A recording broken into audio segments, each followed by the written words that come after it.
Hi all. Today evening snacks churmuri special. ಅದನ್ನು ಹೇಗೆ ಮಾಡೋದು ಅಂತ ನೋಡೋಣ.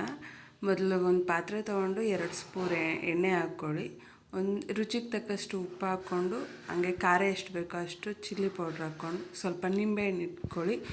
ಕಟ್ ಮಾಡ್ಕೊಂಡಿರೋ ಈರುಳ್ಳಿ, ಕ್ಯಾರೆಟ್ ತುರಿ, ಟೊಮೊಟೊ, ಒಂದು ಸ್ವಲ್ಪ ಕಾಯಿ ತುರಿ, ತುರಿದಿಟ್ಕೊಂಡಿರೋ ಅಂಥ ಸೌತೆಕಾಯಿ, ಕೊತ್ತಂಬರಿ ಸೊಪ್ಪು, ಬೂಂದಿ ಮತ್ತು ನಿಪ್ಪಿಟ್ಟಿತ್ತು ಅದನ್ನು ಪುಡಿ ಮಾಡಿ ಹಾಕ್ಕೊಂಡಿದ್ದೀನಿ. ಇದೆಲ್ಲ ನೀಟಾಗಿ ಮಿಕ್ಸ್ ಮಾಡಿ ಚೆನ್ನಾಗಿ ಮಿಕ್ಸ್ ಮಾಡಿಕೊಂಡು, ಈ ಸ್ಟೇಜಲ್ಲೇ ಒಂದು ಉಪ್ಪು ಖಾರ ಏನು ಬೇಕು ಅಂತ ನೋಡ್ಕೊಂಡು ಟೇಸ್ಟ್ ನೋಡ್ಕೊಂಡು ಏನು ಬೇಕು ಅದನ್ನ ಆ್ಯಡ್ ಮಾಡಿಕೊಂಡು ಪೂರಿನ ಸೇರಿಸಿ ನೀಟಾಗಿ ಒಂದು ಸಲ ಮಿಕ್ಸ್ ಮಾಡಿದ್ರೆ ಚುರುಮುರಿ ರೆಡಿ ಆಗುತ್ತೆ. ಈವ್ನಿಂಗ್ಗೆ ತುಂಬ ಬೇಗ ಆಗುತ್ತೆ, ಚೆನ್ನಾಗಿರುತ್ತೆ. ಟೀ ಜೊತೆ ಕಾಂಬಿನೇಷನ್ ತುಂಬ ಚೆನ್ನಾಗಿರುತ್ತೆ. ಒಂದು ಸಲ ಟ್ರೈ ಮಾಡಿ ನೋಡಿ. ಈ ರೀತಿ ಪೇಪರಲ್ಲಿ ಸುತ್ತಿ ಮಕ್ಳಿಗೆ ಕೊಟ್ಟರೆ ತುಂಬ ಖುಷಿ ಪಡ್ತಾರೆ. ನನ್ನ ಮಗನಿಗೆ ತುಂಬ ಇಷ್ಟ. Thanks for watching.